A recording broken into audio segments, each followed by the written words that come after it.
The creepypasta is one of the oldest forms of storytelling on the internet. Mankind has always loved to scare itself silly with stories of what might be lurking in the dark since the inception of narrative, so it should come as no surprise that the horror story found a way to adapt when we moved into the digital age. Even the word itself shows this transition, being a corruption of copypasta, a famous internet portmanteau of copy and paste, combined with a word for unsettling terror. Over the past few years, it has seemed that these types of stories have slowly fallen out of favor across the internet. However, when looking back on the golden age of an older, freer internet, there is a figure which looms large, both literally and figuratively, over the other famous faces of creepypasta.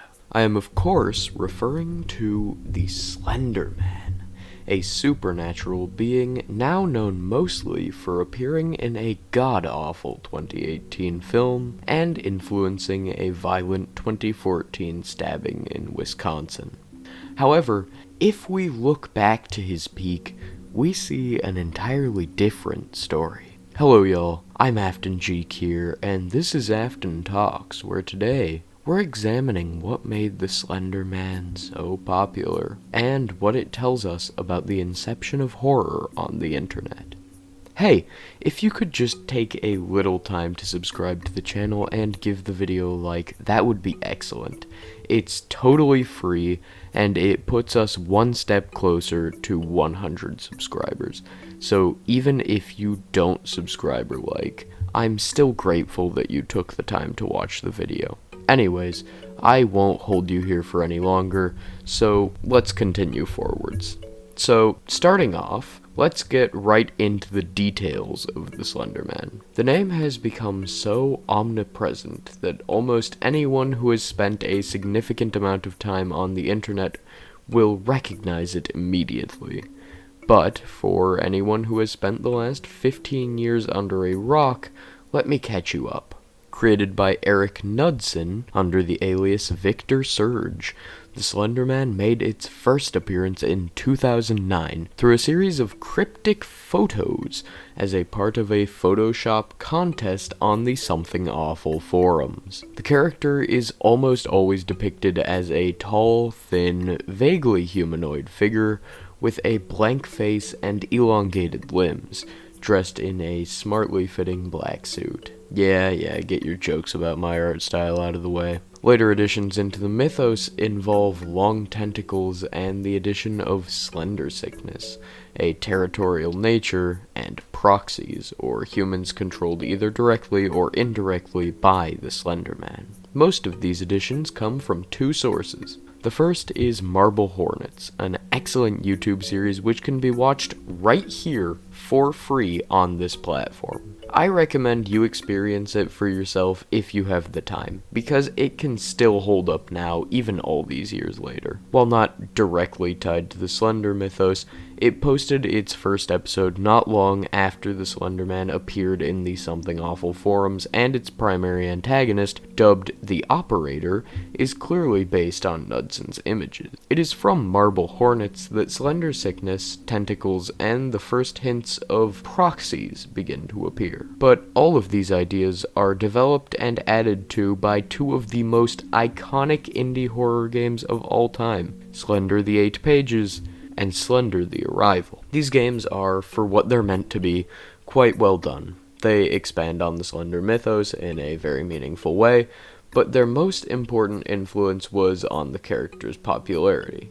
Of course, games couldn't do everything though, so word of mouth had to do some of the heavy lifting. For any story, but horror in particular, it's necessary for word of mouth to spread the narrative. Luckily, this is the age of the internet, and we can convey messages to a much larger group than ever before. One of the best ways to expand a story is to tell it, and that's what people were doing. The Slenderman myth grew with each new person it reached, changing and shifting its appearance to fit the teller. This is one of the greatest strengths of the horror genre, because people find horror content, well, scary, they're more willing to think about it for longer and share it with others. This is what made the creepypasta format into the titan it was in the early internet age, and it was a strength that the Slenderman in particular would exploit. The Slenderman story was a powerful one, because it could be as simple or as complex as the teller needed, letting it fit almost any niche it came across. As a story,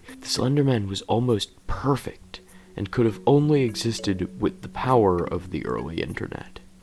However, there is another massive aspect of the Slenderman that we're overlooking, and that's the design. One of the things which made the Slenderman so popular was the vast amounts of fan art and cosplay which existed around the character, and those things only existed because of how simple the design was. While more complex designs do tend to still get fan art, the Slenderman beautifully removes the most difficult parts of human anatomy while simplifying other components. Not good at drawing faces? That's great, he has nothing but a blank head. Can't draw hands? That's fine, just make them end in tentacle-like points. Don't have access to a large palette? That's fine, he's just black and white. The design even fits in well with most different backgrounds, allowing the character to crop up in all kinds of places. This meant that the Slenderman was easy to emulate, but hard to change, allowing it to spread across the internet like wildfire. There is, of course, one more major reason that the Slenderman got popular, and that comes down to the biggest way that the Slender games spread the mythos. You see, the Slender games preyed on a very new market at the time, which was beginning to form on this very website.